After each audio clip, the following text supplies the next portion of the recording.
உங்கள் வீடு தேடி வரும் அரசு. உங்களுடன் ஸ்டாலின்.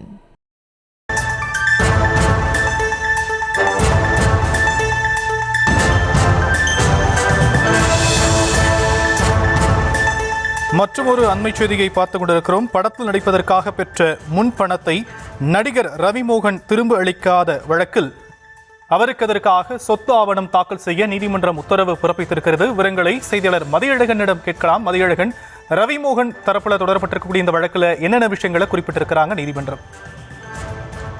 படத்தில் நடிப்பதற்காக பெற்ற 6 கோடி ரூபாய் முன்பணத்தை திரும்ப தர நடிகர் ரவிமோகனுக்கு உத்தரவிட கோரி Bobby touch gold universal private limited நிறுவனம் சார்பில் சென்னை நீதிமன்றத்தில் மனு தாக்கல் செய்யப்பட்டிருந்தது. இதே போல கொடுத்த கால்ஷீட்டில் படத்தை தயாரிக்காமல் தமக்கு இழப்பு ஏற்படுத்தியதாக கூறி 9 கோடி ரூபாய் இழப்பீடு வழங்க Bobby touch gold universal private limited நிறுவனத்திற்கு உத்தரவிட கோரி ரவிமோகனும் மனு தாக்கல் செய்திருந்தார். இந்த மனுக்கள் நீதிபதி அப்துல் குத்துஸ் முன்பு விசாரணைக்கு வந்தது. அப்பொழுது இந்த வழக்கின் மூலம் எதிர்மறையான விளம்பரம் தான் ஏற்படும், அதற்கு பதிலாக பணத்தை திரும்ப அளித்து விடலாமே என நீதிபதி கேள்வி எழுப்பினார்.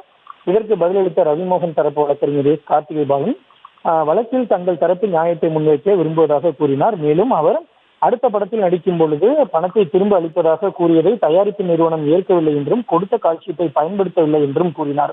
தயாரிப்பு நிறுவனம் சார்பில் ஆஜரான வழக்கறிஞர் விஜயன் சுப்பிரமணியன் தனது மனைவியுடனான பிரச்சனையின் பொழுது வாடகை வீட்டில் வசித்து வருவதாக அறிக்கை வெளியிட்ட ரவிமோகன் தற்பொழுது சொந்த பட தயாரிப்பு நிறுவனத்தை தொடங்கியுள்ளதாகவும் தங்கள் நிறுவனம் அளித்த முன்பணத்தை கொண்டுதான் ரவிமோகன் தனது சொந்த பட தயாரிப்பு நிறுவனத்தை தொடங்கியுள்ளதாக குற்றம் சாட்டினார். மேலும் முதலில் அந்த முன்பணத்தை திருப்பி அளிப்பதாக ஒப்புக்கொண்ட பின்னர் தற்பொழுது திரும்பி அளிக்க மறுப்பதாகவும் குற்றம் சாட்டினார். இதனையடுத்து இருதரப்புக்கும் இடையான இந்த பிரச்சனையை பேசி தீர்த்துக் கொள்ள மத்தியஸ்தரை நியமிப்பதாக தெரிவித்த நீதிபதி 9 கோடி ரூபாய் இழப்பீடு கோரியும் வேறு படங்களை வெளியிடவும் Bobby touch gold universal private limited நிறுவனத்திற்கு தடை விதிக்க கோரி ரவிமோகன் தாக்கல் செய்த மனுக்களை தள்ளுபடி செய்து நீதிபதி உத்தரவிட்டார். மேலும் 5 கோடியே 90 லட்சம் ரூபாய்க்கான சொத்து உத்தரவாதத்தை தாக்கல் செய்ய நடிகர் ரவிமோகனுக்கு உத்தரவிட்ட நீதிபதி இந்த உத்தரவை நிறைவேற்றியது தொடர்பாக 4 வாரங்களில் அறிக்கை தாக்கல் செய்யவும் உத்தரவிட்டுள்ளார்.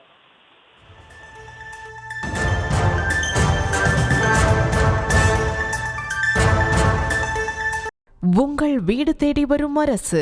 உங்களுடன் ஸ்டாலின்.